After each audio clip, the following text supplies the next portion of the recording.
So guys, this is the top 3 Turbo LS budget breakers for your Turbo LS budget build.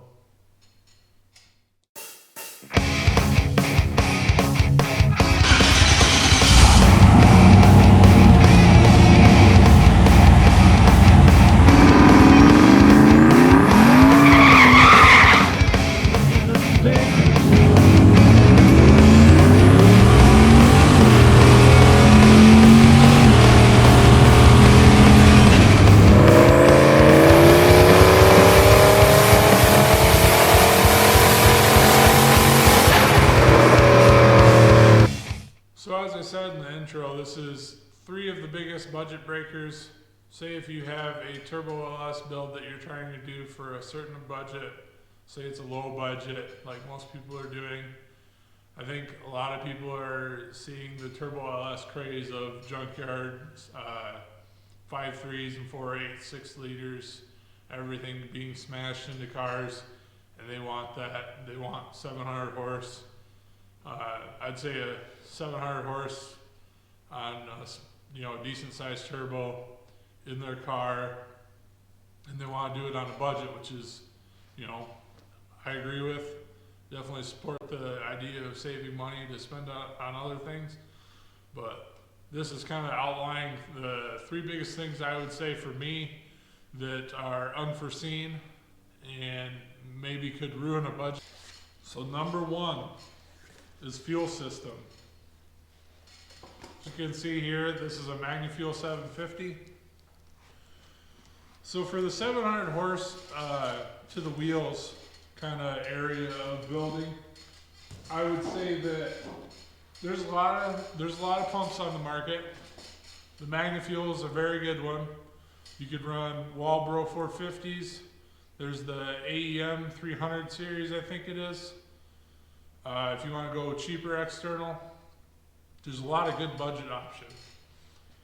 There's some that are a lot more capable than what you need for that setup. So if you go with like a Holley 12-1800 or a pulse width modulated, there's a bunch of brushless stuff that I don't really know the part numbers for. But that's an absolute budget killer, like $1,000 for your setup.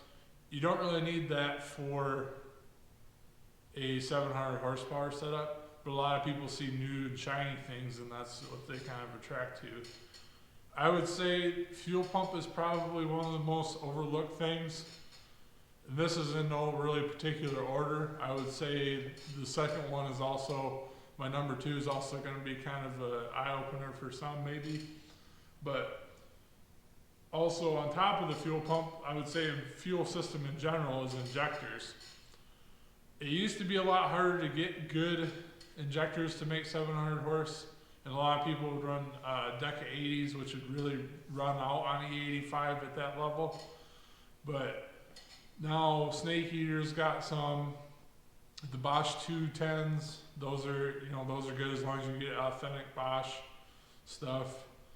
There's a few other companies, but if you go and spring for Injector Dynamics or something like that, I mean, you could get tight on your budget. You obviously, I don't think you can cut a stock injector and decap it to make that amount of power on E85.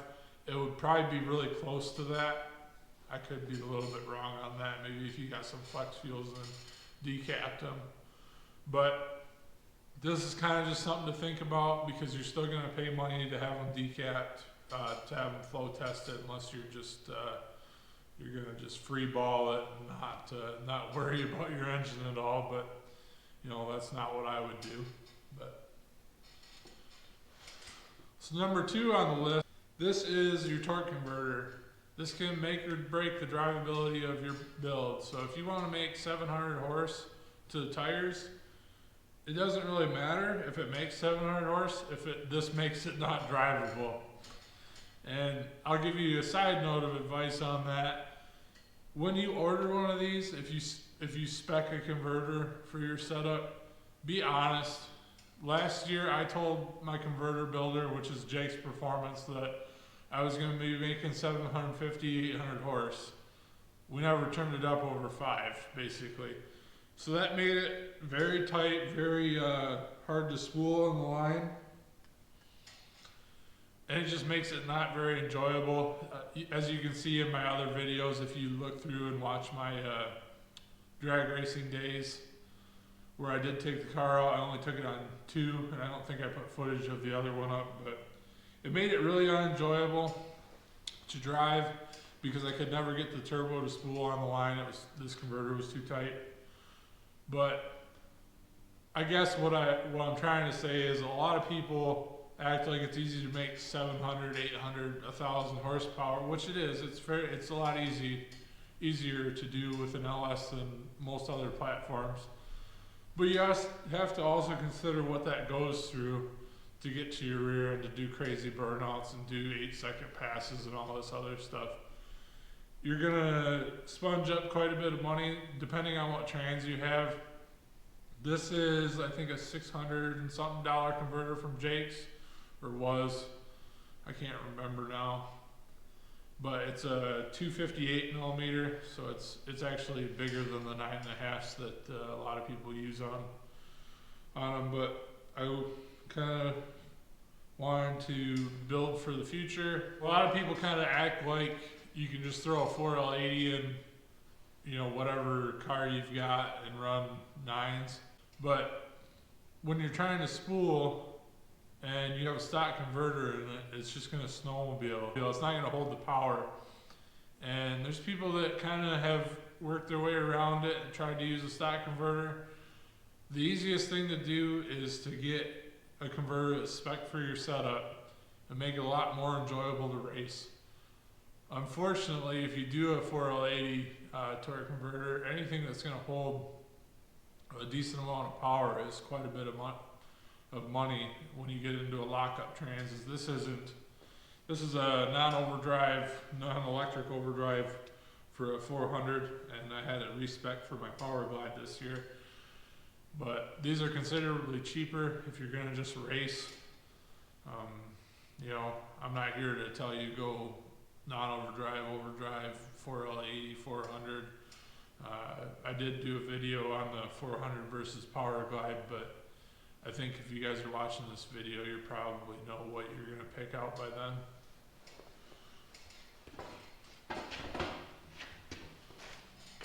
I'm going to call this last one kind of a peer pressure, ruins your budget. This wasn't a peer pressure purchase, but it was something that I needed to do to make the car easier to work on. I just brought this because obviously a stock truck intake will work fine. A stock Trailblazer SS intake will work fine, make 700 horse. This will actually hurt my power, but it was a ease of working on it thing. So I could actually get into the engine and work on things without having to remove the intake. But this is kind of a large chunk of what halts up projects. Somebody comes out with a new fuel pump, and then their marketing's so good that you want it. So you take off whatever you had planned, throw it on the back burner, or sell it for half of what you have in it, and then where does your budget go? It goes in the toilet.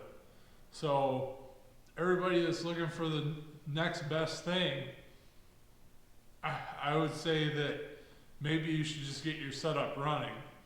So if you have a cam in it, if you have, say 1218s, you don't need BTR 660s if you're not running a bunch of lift.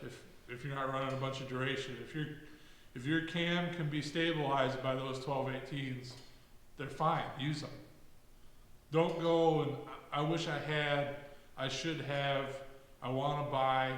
That's the worst thing for your budget, especially if you're going to stick to it. And I would say if you're going to do a budget Turbo LS setup, be honest with yourself. Take a piece of paper, write everything down that you want, and stick to that paper. If you need to buy something used, or if you need to fudge some numbers and sell things to buy things that you want, do so. But you need to stick to the plan and not worry about who's coming out with some billet part that you need to impress your friends. So this is kind of the video. I'm sorry I didn't have more for you guys this week.